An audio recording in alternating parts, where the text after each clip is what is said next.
미국 재무부가 해외 파견 북한 노동자와 연루된 북한 기관 2곳을 제재 대상으로 지정했습니다.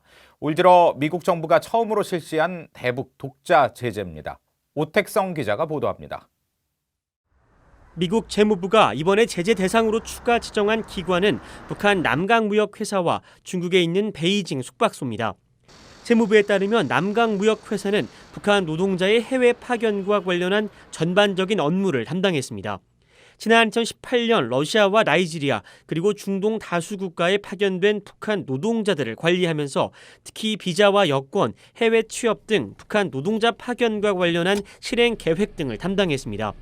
중국에 있는 베이징 숙박소에 대해서는 남강무역회사의 북한 해외 노동자 파견과 복귀를 가능하게 하고 노동자들이 벌어들인 자금을 북한으로 송금했을 가능성이 있다고 재무부는 밝혔습니다. 모두 유엔 안보리 결의 23975와 237호를 위반했다는 겁니다.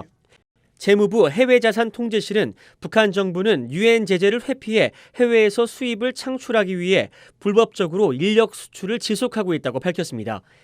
재무부의 북한 관련 제재 대상 추가 지정은 지난해 9월 이후 약 4개월 만에 이루어졌습니다. 전문가들은 북한 해외 노동자 송환과 관련한 안보리 결의 이행에 중국과 러시아가 나서지 않고 있는 만큼 미국의 제재는 자연스러운 수순이라고 분석했습니다. Russia and China, who are the main countries that use a lot of North Korean labor, so if they're not enforcing it, there has to be some consequences.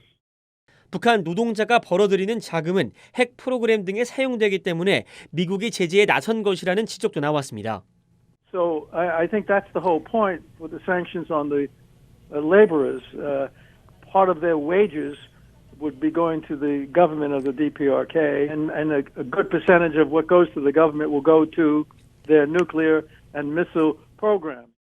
티트라니 전 차석 대표는 그러면서 이번 재무부의 조치는 최근 폼페이오 국무장관이 북한의 협상 복귀를 강조한 것과 같은 맥락이라면서 북한에 대한 협상장 복귀 촉구 신호로도 해석했습니다. VOA 뉴스 유덕성입니다.